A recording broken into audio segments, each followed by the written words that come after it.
Rocket जो होता है कई टुकड़ों में होता है, इसे एक खड़ा असेंबल करने में बहुत टाइम लगता है। ये कई फीट 5-6 मंजिला इमारत के बराबर होता है, छोटा तो होता नहीं, आप इसे एक साथ रख सकते हैं। जैसे हम बात करें, ये रॉकेट के सपोज करिए कि ये टुकड़े हैं, इन्हें हमें एक के ऊपर एक जोड़ना है, तो हम यहाँ आराम से आप देख सकते हैं कि इस पे हम जोड़ दिए, तो हमारा हाथ यहाँ तक पहुंच गया तब ना जोड़ दिए। अगर ये 20 फीट का ऊंचा रहता, हमसे भी ऊंचा, तो नहीं जोड़ पाते।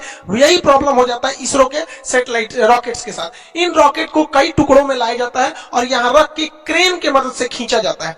क्रेन की मदद से इसे उठा के और फिर इसे असेंबल किया जाता है, एक एक पार्ट। जहां आपको 4 पार्ट दिख रहा हो, 1 2 3 4, ये तो ऊपर वाला पेलोड है, तो इसको भी आप 5वां पार्ट मान सकते हैं। तो एक एक पार्ट को इस तरह से क्रेन के मदद से रखा जाता है। पहला पार्ट रखने में तो दिक्कत नहीं होता है क्योंकि हाइट कम ही रहती है, लेकिन जैसे जैसे ये ऊपर जाता है वहां तक इंजीनियर को पहुंचना, वहां से नट बोल्ट को कसना, पूरा सीधा रखना, हर चीज को जांच करना काफी दिक्कत होती है। इसलिए इसका जो असेंबली वाला यूनिट होता है ये काफी सोफिस्टिकेटेड, एकदम अत्याधुनिक होता है। जैसे यहाँ देखेंगे तो एक पार्ट को रख दिया गया है। अब यहाँ देखिएगा, यहाँ पर एक छत बना दिया गया, वो टेम्पोररी होता है, इस तरह से गिरा दीजिएगा तो ये आके गिर जाता है। अब यहाँ वाले पे इंजीनियर वगैरह अपना यहाँ पे खड़े होकर देख सकते हैं, फिर यहाँ हो सकता है। अब ये वाला जो सेकंड पार्ट जा रहा है, इसे क्रेन से खींच के इसके ऊपर रखा जाएगा। जैसे देखिए, ये फर्स्ट वाला पार्ट यहाँ रख दिया गया, इसमें से इंजीनियर हट गए। अब देखिए यहाँ पर ये लोग यहाँ पर अपना वर्क कर रहे हैं। जब ये हो जाएगा तो ये वाले छत को खोल दिया जाएगा, फिर इस छत को यहाँ पर ऐसे नीचे गिरा दिया जाएगा ताकि वो लोग काम कर सके।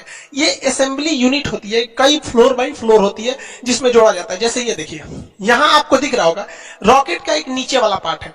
कैसे? जैसे ये रॉकेट ऊपर में भी भूरा है, नीचे में भी ब्राउन कलर का है, तो ये ब्राउन वाला दिख रहा है, ये सेकंड पार्ट, एक पार्ट है जो इसके नीचे है। और ये जो फ्लोर बना है ये टेम्पोररी फ्लोर है, परमानेंट फ्लोर नहीं है, छत नहीं है। अब इसके ऊपर इसको रखा जाएगा क्रेन के मदद से, फिर ये लोग इसको अच्छे से ज्वाइंट करेंगे, फिर इसके ऊपर एक और पार्ट को रखा जाएगा। इस तरह से देखिए, एक यहाँ पार्ट है, यहाँ है, यहाँ है, यहाँ है, ऐसे करते करते जोड़ा जाता है। लेकिन ये जो छत देख रहे हैं ये ग्रीन कलर का, इसको हटना तो जरूरी है, पता चला यही रहेगा, रॉकेट उड़ाएंगे तो इसी में फंस के ब्लास्ट कर जाएगा।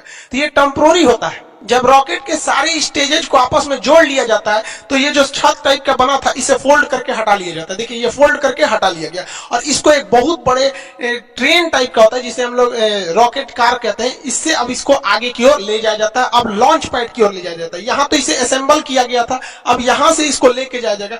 ये था आपका असेंबली रूम। ये देखिए, ये सारे छत के पार्ट्स थे, अलग अलग थे, ये ऐसे खुल गए हैं। अब इसको इसी के मदद से लाया जाएगा, इसके अंदर ये असेंबल किया जा रहा था लेकिन वहां से लॉन्च नहीं किया जाएगा, इसके मदद से, इस कार के मदद से यहाँ लाके फिर इसमें इसको अटैच करके रखा जाएगा इस लॉन्च पैड में। इसरो के पास अभी फिलहाल में 2 लॉन्च पैड है। एक लॉन्च पैड से हो नहीं पाता था, इसलिए इसरो जो थी अपने असेंबली लाइन को, जैसे यहाँ देखिए एक असेंबली यूनिट यहाँ था, एक नया यहाँ बना दिया गया। 2 असेंबली यूनिट ले आके और लॉन्च पैड 2 रखे गए ताकि ले आने में दिक्कत ना हो, जल्दी से जल्दी और ज्यादा से ज्यादा मात्रा में सैटेलाइट को लॉन्च किया जा सके। इसरो के 2 लॉन्च पैड है, एक की असेंबली लाइन लॉन्च पैड के काफी करीब है और वहीं दूसरे की असेंबली लाइन देखिएगा तो लॉन्च पैड से काफी दूरी पर है। ये जो इसका जो सैटेलाइट कैरिंग कार होता है ये ट्रेन की पटरी पर चलता है, बहुत ही भयानक इसका लोड रोकने की क्षमता होती है, बहुत धीमी गति से, लेकिन ये आगे बढ़ता है। बहुत तेज गति से आएंगे तो ये डिसबैलेंस होकर गिर जाएगा। रॉकेट की एक सबसे बड़ी समस्या है कि जब ये उड़ता है तो इसके नीचे से इतना थ्रस्ट निकलता है, इतना आग निकलता है कि ये रॉकेट खुद ही जल जाएगा, इतना ज्यादा मात्रा में रहता है। इसलिए इसमें थ्रस्ट निकलने के लिए नीचे एक कैनाल बना दिया जाता है, गड्ढा, और यहाँ देखेंगे तो यहाँ आपको सुराख मिलेगा, छेद। तो इससे जब रॉकेट का जो आग निकलेगा वो नीचे चला जाएगा और ये इस साइड से आग निकलेगा। नहीं, अगर ये छेद नहीं बनाएंगे या ये गड्ढा नहीं बनाएंगे तो यहीं पर इतना आग लग जाएगा कि लॉन्च पैड सहित यही जल सकता है। यहाँ देख सकते हैं आप आराम से कि इसमें जो सुराख था इसका जितना थ्रस्ट है इसमें गया और इस साइड से, दोनों साइड से निकल रहा है। तो ये कैनाल बनाना जरूरी है, वरना ये अपने में थ्रस्ट करके मर जाएगा, वहां पे ब्लास्ट करके, मतलब ये खुद ही जल जाएगा। यहाँ नीचे गिरा और इस तरह से दोनों डायरेक्शन में हट गया, या ये इस डायरेक्शन में जाता है ताकि वो ज्यादा से ज्यादा आग को अलग डायरेक्शन में फैला सके। जब सैटेलाइट को लॉन्च पैड पे रखा जाता है तो इसमें जितने सेंसर वगैरह होते हैं वायर से ये लोग कनेक्टेड किए रहते हैं। इसमें जितनी चीजें होती है ये कनेक्ट करके रखी गई रहती है। जब काउंटडाउन, उल्टी गिनती चालू होती है 48 घंटा पहले से, अगर इसमें भी कोई गड़बड़ी पाई जाएगा तो यहीं पे रोका जा सकता है, और अगर गड़बड़ी नहीं पाई गई तो रॉकेट को लॉन्च कर दिया जाता है। लेकिन समस्या क्या होती है, जो इसमें फ्यूल रखा जाता है तो जो फ्यूल रहता है उसे बहुत ही कम टेम्परेचर पे रखा जाता है। और 2 दिन पहले ही इसकी पूरी तरह तैयारी कर दी जाती है। तो इसे धूप में छोड़ने से क्या होता है, उसका टेम्परेचर बढ़ सकता है, अंदर रिएक्शन वगैरह हो सकता है, इसलिए इसके बाहर एक इंसुलेटर की परत लगा दी जाती है। देखिए ये परत लगा दिया जाता है इंसुलेटर की इसके चारों ओर बाहर में, ताकि जो फ्यूल है वो हीट उस पर ना मिल सके। और जब ये लॉन्च करता है तो यही टुकड़ा नीचे गिरने लगता है। तो आप जब भी देखेंगे सैटेलाइट लॉन्च करते समय ये टुकड़े बाहर गिरते रहते हैं, ये फ्यूल को रोकने के लिए इंसुलेटर होता है जो हीट को अंदर जाने नहीं देता है। रॉकेट जब जमीन से ऊपर जाता है तो ये न्यूटन के तीसरे नियम पे काम करता है, ये थ्रस्ट धकेलता है और ये ऊपर जाता है। लेकिन आपको पता है कि पृथ्वी का अपना गुरुत्वाकर्षण क्षमता होती है, ये किसी चीज को अपनी ओर खींचती है। आप पृथ्वी से जितना ज्यादा करीब रहेंगे वो उतना ज्यादा खींचेगा। इसलिए रॉकेट को सबसे ज्यादा ताकत की जरूरत होती है तब जब वो जमीन छोड़ रहा होता है, क्योंकि वो पृथ्वी के करीब है। आप पृथ्वी को छोड़ के ऊपर जाएंगे या नीचे जाएंगे, जी की वैल्यू घटती है। या फिजिक्स के चैप्टर में पढ़ाए थे हम आपको, गुरुत्वाकर्षण वाले चैप्टर में। तो वहां पर यहाँ ज्यादा जरूरत है स्टार्टिंग पोजिशन में। इसलिए रॉकेट का ये जो मेन इंजन होता है, ये मेन पार्ट, इसके अलावे इस साइड से छोटे छोटे और रॉकेट जोड़ दिए जाते हैं जिन्हें हम रॉकेट बूस्टर कहते हैं। ये 6 की संख्या में होते हैं बूस्टर। अब जो पीएसएलवी का बूस्टर है वो छोटा होता है और जीएसएलवी का बूस्टर बड़ा होता है। आगे समझाएंगे दोनों में अंतर क्या होता है। यहाँ देखिए ये बूस्टर है, ये बूस्टर, और ये मेन रॉकेट है ऊपर। बूस्टर जो होते हैं शुरुआत में एक्स्ट्रा पावर देते हैं ताकि ये पावर बहुत तेजी से उड़ सके, और आगे जाकर बूस्टर खुल जाते हैं। फिर एक एक पार्ट भी धीरे धीरे खुलते रहता है, लास्ट में तो सैटेलाइट ही पहुंचती है। रॉकेट के ये साइड वाले जो बूस्टर होते हैं, इसके अलावा रॉकेट का 4 स्टेज देखिए, पहला, दूसरा, तीसरा, चौथा।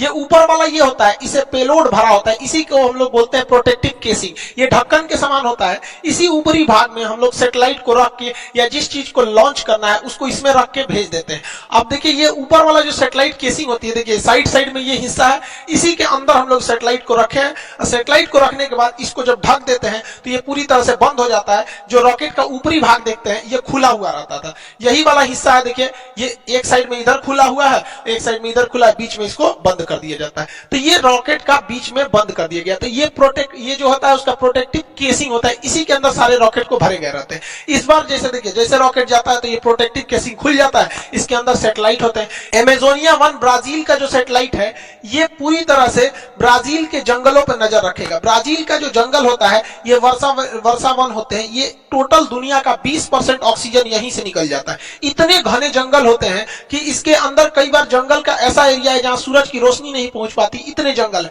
लेकिन इन जंगलों की 2 समस्या है। एक, इन जंगलों में बड़ी तेज आग लग जाता है जिससे जंगल खत्म होने लगते हैं। और दूसरा यह क्या है कि यहाँ पे पेड़ों की कटाई बहुत भयानक चल रही है। पेड़ों की कटाई तो भाई साहब पूरी दुनिया में चल रही है, हर जगह पेड़ काटे जा रहे हैं। और जिस रफ्तार से पेड़ों की कटाई चल रही है वह दूर नहीं, जब हरियाली के नाम पे केवल लड़कियां बच जाएंगी।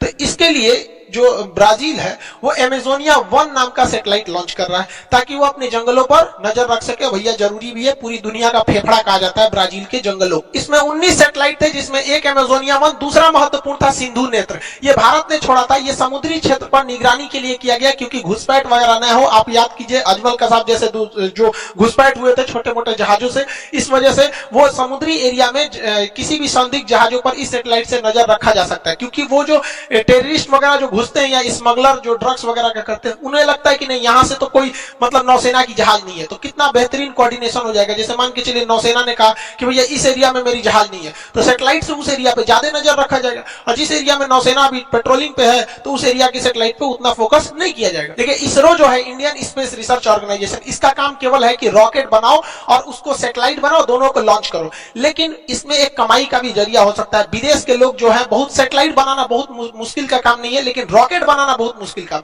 इवन हम लोग ने अपना पहला सैटेलाइट आर्यभट्ट भारत में बना लिया था, लेकिन उसको हम लोग लॉन्च करने के लिए रूस को दिए थे और रूस ने अपने रॉकेट से उसे छोड़ा था। तो बहुत से ऐसे देश हैं जो दुनिया को कहते हैं कि भैया अमेरिका से कहते हैं, यूरोप से कहते हैं कि हमारे सैटेलाइट को छोड़ दो। तो भारत बहुत सस्ते में छोड़ देता है और भारत की सैटेलाइट काफी विश्वसनीय होती है। इसलिए इसके लिए भारत सरकार ने एक कंपनी बनाई थी, उसका नाम था एंट्रिक्स। एंट्रिक्स कॉर्पोरेशन था, 1992 में बनाई गई थी। ये कंपनी दूसरे देशों से कहती थी भैया तुम्हारा सैटेलाइट छोड़ना है, लाओ यहाँ लाओ, पैसा दो हमको दो। और ये इसरो को देती थी भैया इसको भी छोड़ दो, हम इतना पैसा दे देते हैं। लेकिन इसमें कुछ कमियां थी जिसको सुधारते हुए 2019 में न्यू स्पेस इंडिया लिमिटेड नाम की एक कंपनी ऑर्गेनाइज कर दिया गया। अब किसी को अपनी सैटेलाइट छुड़वाना है तो डायरेक्ट इसरो से बात नहीं करेगा, इससे बात कीजिए, बिजनेस बिजनेस वाला काम ये संभालेगी, बाकी रॉकेट सैटेलाइट बनाने का काम इसरो करेगी। एंट्रिक्स ने बहुत सारे मिशन को अंतरिक्ष में भेजा है। एंट्रिक्स ने बहुत सारे दुनिया के ग्राहकों को ढूंढ के लाया है इसरो के लिए, जिससे इसरो की बहुत मोटी कमाई हुई है। लेकिन अभी क्या है, ये न्यू स्पेस इंडिया लिमिटेड को बनाया गया। ये इसकी पहली कॉमर्शियल उड़ान थी जो ब्राजील से इन्होंने नेगोशिएशन करके लाया था। हालांकि ब्राजील चाइना से इस सैटेलाइट को छुड़वाने वाला था, लेकिन बाद में भारत ने उससे कम दाम दिया, इस वजह से उसने भारत से भी छुड़वा लिया। सैटेलाइट का ऊपर वाला जो भाग होता है ये खोखला होता है, इसे प्रोटेक्टिव केसिंग कहते हैं, ये खुल जाता है। इसी के अंदर सैटेलाइट्स को लॉन्च रखा जाता है। जो सैटेलाइट होते हैं इनके इसी के अंदर रखा जाता है। इसरो ने 2017 में इसके अंदर छोटे छोटे कुल 104 सैटेलाइट को लॉन्च किया था। इसके अंदर देखिए यहाँ पर छोटे छोटे होते हैं, तो 104 रॉकेट सैटेलाइट्स को इस पेलोड के अंदर रखा था। जब ये जाते हैं तो खुल जाते हैं और सैटेलाइट अंतरिक्ष में चले जाते हैं। 600 से 900 किलोमीटर ऊंचाई पे जाने के बाद पृथ्वी का गुरुत्वाकर्षण खत्म हो जाता है, फिर वो घूमने लगते हैं। इन सैटेलाइट को ऊर्जा यानी एनर्जी मिलती है। इन पर सोलर पैनल लगे होते हैं। इनमें सोलर पैनल से इनमें एनर्जी लगी होती है, मतलब एनर्जी ले रहते हैं ये लोग सोलर पैनल से। और इसके अंदर छोटा सा एक तो मोटर भी होता है, जिससे कि ये अपने डायरेक्शन और अपने पाथ को चेंज कर सकते हैं। तो रॉकेट केवल अंतरिक्ष में जाके ये खुल जाएगा और सबको ऐसे फेंक देगा, और वहां गुरुत्वाकर्षण नहीं है तो सब इधर उधर तैरेंगे, तो 1 by 1 सबको अपने अपने ऑर्बिट में फिट कर दिया।